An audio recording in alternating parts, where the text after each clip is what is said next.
الأجل الأجل يا مولا الأجل الأجل يا مولا اعوذ باللہ من الشیطان الرجیم، بسم اللہ الرحمن الرحیم۔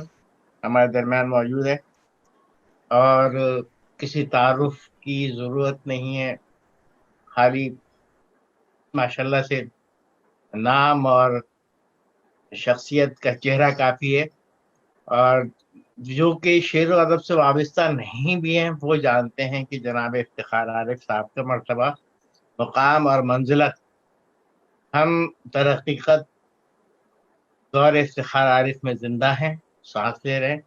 یہ افتخار عارف صاحب کا دور ہے، مولا ان کو صحت اور سلامتی عطا کرے اور ان کا سایہ ہم سب پر قائم رہے۔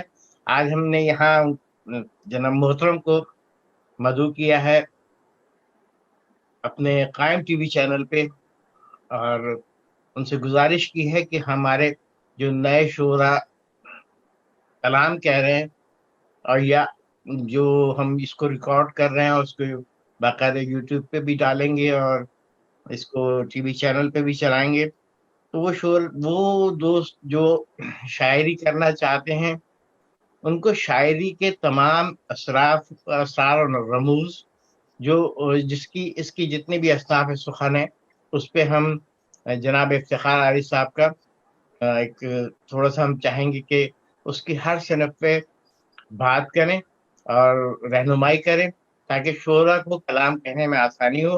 ہم رسائی ادب کے تمام شعراء سے گزارش کرتے ہیں کہ برائے کرم آپ افتخار عارف صاحب کا یہ لیکچر، یہ جو رہنمائی ہے، اس کو ضرور حاصل کریں اور اس کی روشنی میں آپ کلام کہنے کی کوشش کریں۔ میں اپنے درمیان ہم سب کے لیے قابل سادہ احترام، انتہائی محترم، انتہائی معتبر شخصیت جناب افتخار عارف صاحب موجود ہیں۔ محترم السلام علیکم۔ وعلیکم السلام۔ آپ کا مزاج بخیر ہے؟ آپ دعاؤں میں یاد رکھیے افتخار بھائی، ہم تو دیکھ کے جو ہماری آج کا دن بہت اچھا گزر جائے گا، اور یہ جو آپ کے ساتھ بات ہو رہی ہے یہ ہماری زندگی کا سرمایہ ہے۔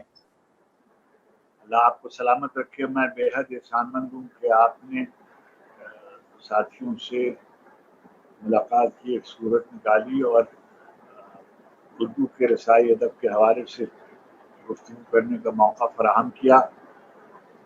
میں اپنے آپ کو اس لائق تو نہیں سمجھتا کہ میں کسی قسم کو مشورہ دوں، مگر ایک